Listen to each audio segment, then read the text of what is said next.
cannot hope to keep out the new people entirely. You mean you don't think that I can beat Mrs. Russell at my own game?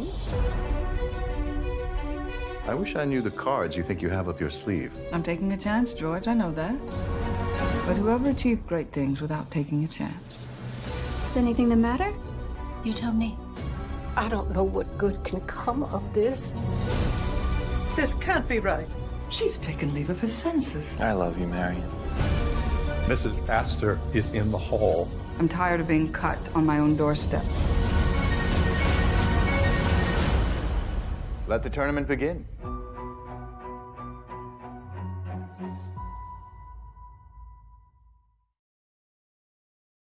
Old money can't keep out the new people entirely, or they'd form their own society that would exclude us. The relationship between Bertha and Lord McAllister is he's sort of testing her. Each time she sort of passes his tests, he grows to be fond of her. Haven't bungled it, have I?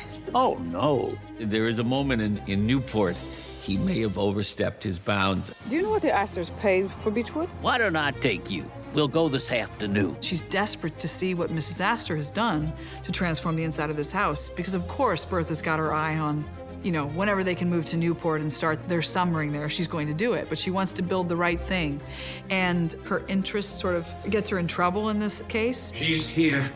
She's come early. Oh, good Lord.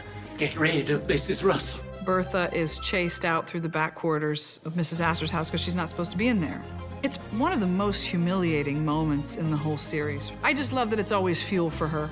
Every little slight just gives her more power. Oscar has spent the majority of the season trying to win Gladys's hand in marriage, so he sees Newport as the perfect opportunity to consolidate this plan. Feel I know you both through Oscar. He speaks so highly of you. What are you doing here? John Adams' unexpected arrival, I think at best, is an unwelcome distraction, and at worst, threatens to capsize the whole endeavor. What the hell do you think you're playing at? I think I'm playing at having a lovely time. Oscar is complicated for me. I think he wants Gladys because if he's going to do this thing, he wants to be as comfortable with it as he can be and live with someone he's fond of. So I don't think it's all dishonest. But of course, it's unfair to Gladys. And that is what John Adams sees. I don't think Oscar is prepared to sacrifice love for money. I think he wants everything. He's fully determined to continue his ongoing illicit affair with John Adams and marry Gladys and land the fortune. What can I say? I like to win.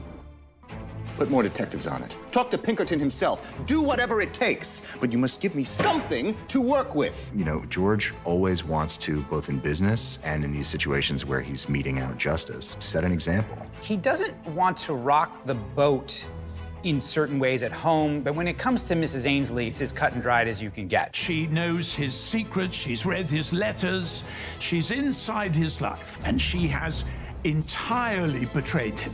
And in the process, some people have been killed. She did something that was, you know, unforgivable, and she's done. George decides to just utterly destroy her life. Forever. You may scrub floors to earn your bread, but nothing more.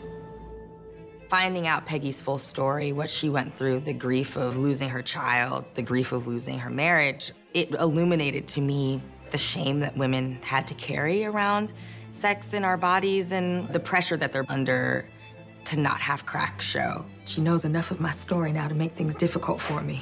What about your story is so terrible? Her finally not being able to carry the burden anymore and sharing it with Marion. You have a child? I had a child. That is the moment for me. The trust really happens. It's the first time Peggy's really opened up in a big way to me. Once you get into sharing intimate details about big life secrets, then you become closer. You're going to tell Aunt Agnes. She has to hear it from you. She has to tell her story for herself, otherwise Armstrong will tell it for her. And I think it's really interesting watching her move through that with empowerment. Armstrong wants Peggy out, but also she wants to protect the house. Her whole plan goes awry.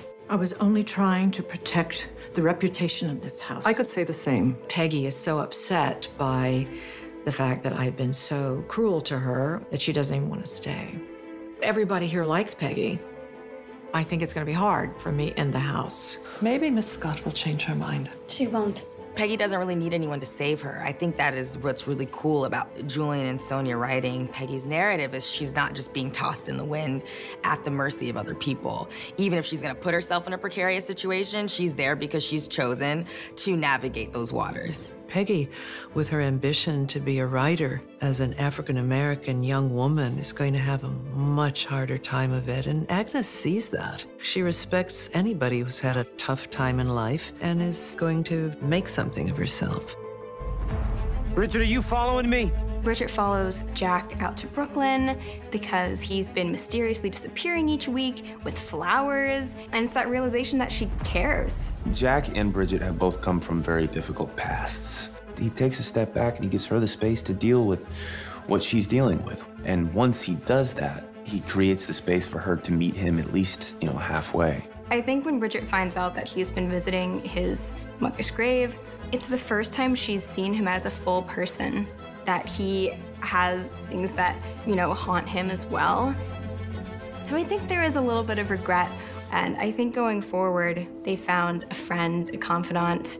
I think they both really want that and really deserve that, too.